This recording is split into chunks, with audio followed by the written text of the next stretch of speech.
Adanya kesadaran penderitaan dan kesengsaraan bersama yang selama ini menimpa banyak masyarakat Indonesia selama penjajahan.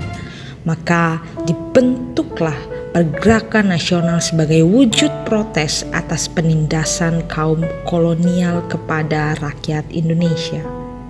Sejarah mencatat, Budi Utomo adalah organisasi pertama yang didirikan oleh bangsa Indonesia dan menjadi awal kebangkitan nasional atau pergerakan nasional.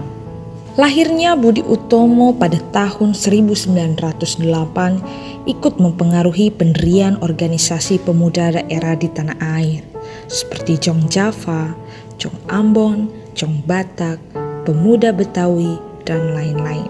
Munculnya organisasi-organisasi pemuda dari berbagai daerah yang melatar belakangi peristiwa Sumpah Pemuda. Organisasi-organisasi ini dijadikan sebagai media untuk melawan penjajah. Di pertengahan tahun 1920-an, beberapa tokoh organisasi pemuda mulai menginginkan adanya persatuan di antara mereka. Untuk mewujudkannya, digelarlah Kongres Pemuda 1 dan 2. Tujuan dari kongres ini yaitu untuk mempererat kerjasama kumpulan pemuda Indonesia dan menambah paham persatuan kebangsaan dan nasionalisme. Kongres Pemuda 1 dihadiri oleh berbagai kumpulan pemuda daerah, yaitu Jong Java, Jong Sumatera, Jong Ambon, dan lain sebagainya. Dalam kongres ini, Muhyamin berpidato tentang bahasa Indonesia sebagai bahasa persatuan. Namun, upaya pembentukan fungsi perkumpulan pemuda mengalami beberapa hambatan. Di antaranya, banyak pemuda yang masih menggunakan bahasa daerah masing-masing dan perbedaan pendapat lainnya. Gagalnya fungsi perkumpulan pemuda mendorong Perhimpunan Pelajar-Pelajar Indonesia atau PPPI mengadakan Kongres Pemuda kedua. Kongres tersebut dibagi menjadi 3 kali rapat. Rapat pertama dilaksanakan pada hari Sabtu tanggal 27 Oktober 1928. Dalam sambutannya, Ketua PPPI yaitu Sugondo Jojopuspito berharap kongres ini dapat memperkuat semangat persatuan dan bersatu dalam hati para pemuda. Kegiatan ini dilanjutkan dengan uraian dari Muhammad Yamin tentang arti persatuan dan hubungan persatuan dengan pemuda. Menurutnya, ada 5 faktor yang bisa memperkuat persatuan Indonesia: sejarah, bahasa, hukum atau norma budaya, pendidikan, dan kemauan.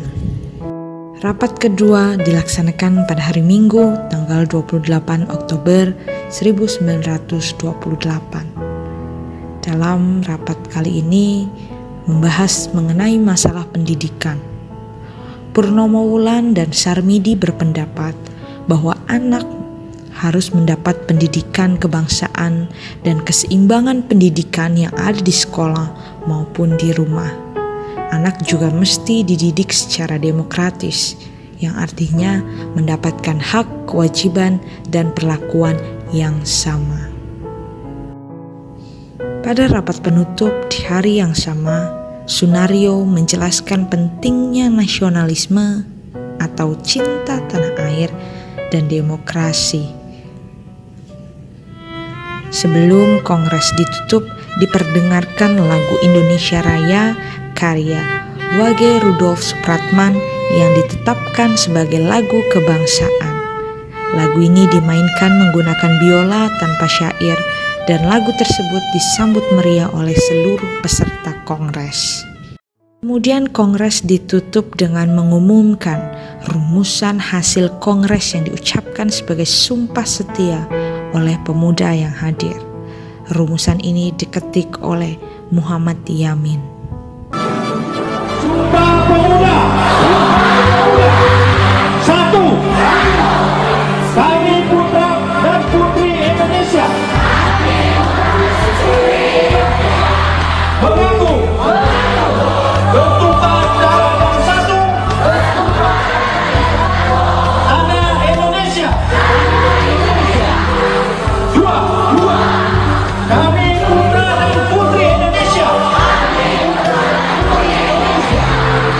mengaku berbangsa yang satu, bangsa Indonesia. Dia kami putra dan putri Indonesia menjunjung bahasa persatuan, bahasa Indonesia. Memiliki sederet perjalanan sejarah dan menjadi saksi dari proses panjang pembentukan semangat perjuangan bagi kemerdekaan Indonesia. Di tempat ini terlaksananya Kongres Pemuda kedua.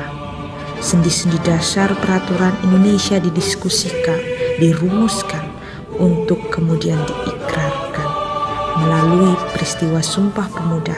Maka Gedung Kramat 106 dijadikan sebagai Museum Sumpah Pemuda. Melalui peristiwa Sumpah Pemuda ini, marilah kita tetap menjaga persatuan dan kesatuan bangsa untuk mencegah adanya perpecahan yang mungkin bisa terjadi. Hei pemuda-pemudi Indonesia, berapa jumlahmu? Jawablah, kami hanya satu.